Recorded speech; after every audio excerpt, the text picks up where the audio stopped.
Ya, saudara, tim SAR Loksemawe bersama tim gabungan melakukan evakuasi mayat seorang anak buah kapal atau ABK kapal tanker MT Maran Leo berbendera Yunani di perairan Aceh Utara dan Loksemawe pada Jumat malam. Dari informasi yang diterima, ABK asal negara Yunani tersebut meninggal dunia karena mengalami sakit jantung meski sempat dilakukan upaya penyelamatan.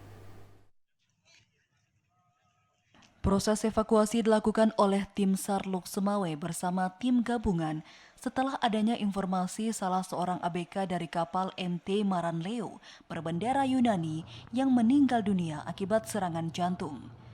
Meski sempat dilakukan upaya penyelamatan oleh petugas medis di kapal, namun ABK bernama Smirniodis Georgios yang berusia 41 tahun tidak dapat diselamatkan sehingga kapten kapal meminta bantuan evakuasi.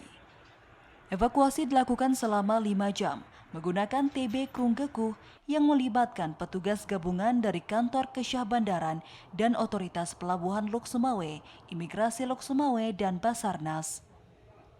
Petugas kesehatan pelabuhan Loksemawe Dr. Heri Mukti mengatakan, informasi ini didapatkan dari kapten kapal Cara Lampos Kautolus yang meminta bantuan evakuasi untuk ABK yang meninggal dunia saat berlabuh dari Dalian Cina melewati Laut Selat Malaka menuju Ras Tanura, Saudi Arabia. Saat dilakukan evakuasi, jenazah ABK ini masih tergeletak di ruang makan kapal.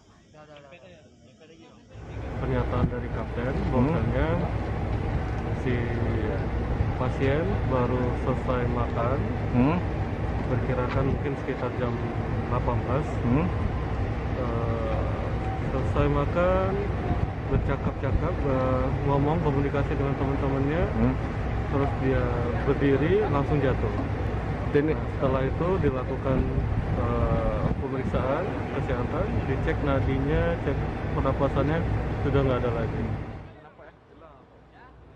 Setelah dilakukan evakuasi, jenazah asal Yunani ini akan diberangkatkan ke Banda Aceh untuk kepengurusan administrasi untuk kemudian diberangkatkan ke negara asal.